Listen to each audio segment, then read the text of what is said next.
The search for terroir begins 5 minutes from downtown in the region known as the Cote du Beaune, or the Slopes of Beaune.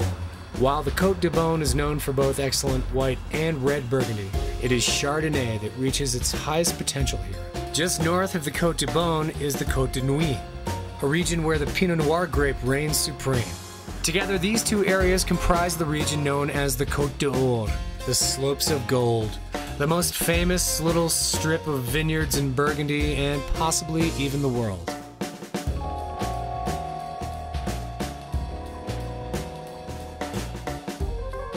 Alex's brother Gus, a winemaker in Burgundy, manages the vineyards that we are now standing in. Okay, well, first of all, the notion of terroir is not just a uniquely French thing, contrary to what the Burgundians would like us to believe.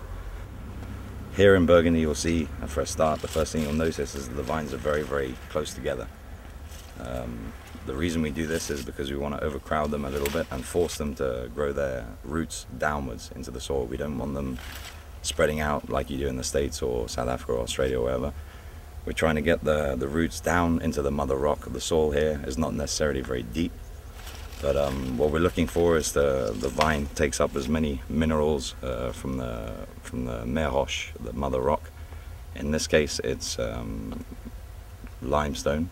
Exactly why is the terroir around Burgundy so different from one site to the next? The answer lies high above Beaune.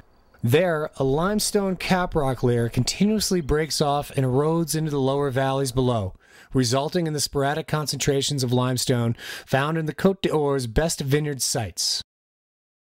The best Chardonnay is grown where the limestone is closest to the surface, and the soils are white and rocky. These areas are often on the hillsides where the topsoil is thinnest and roots can penetrate directly into the limestone layer. At the base of the hills, clay deposits form. The best Pinot Noir usually comes from vines growing in soils that are a mixture of limestone and clay. Success for Burgundy has not come overnight. It is a process that has taken almost 1,000 years.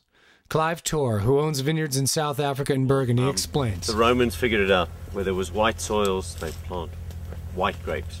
Where there were red soils, they planted red grapes. And as a result, you have the most unbelievable mosaic of climate and terroir. On the hills you have Premier Cru, down in the flats you have village wines. Pinot Noir at its best, Chardonnay at its best. Grown in these red soils, Pinot Noir is best. Grown in the actual calcaire, the limestone soils.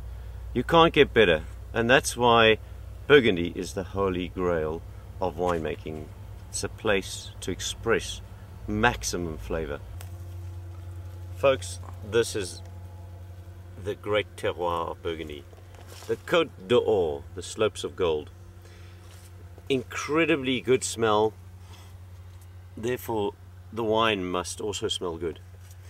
Up on the slopes you have more drainage, you have better flavors, better ripeness.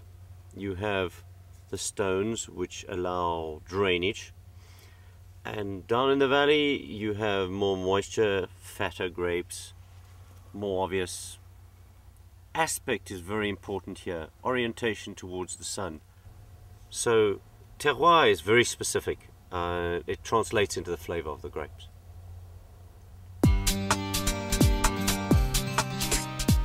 Don't go away, we'll take a plane ride and visit a Grand Cru vineyard when we return to Burgundy on the Wine Travelers.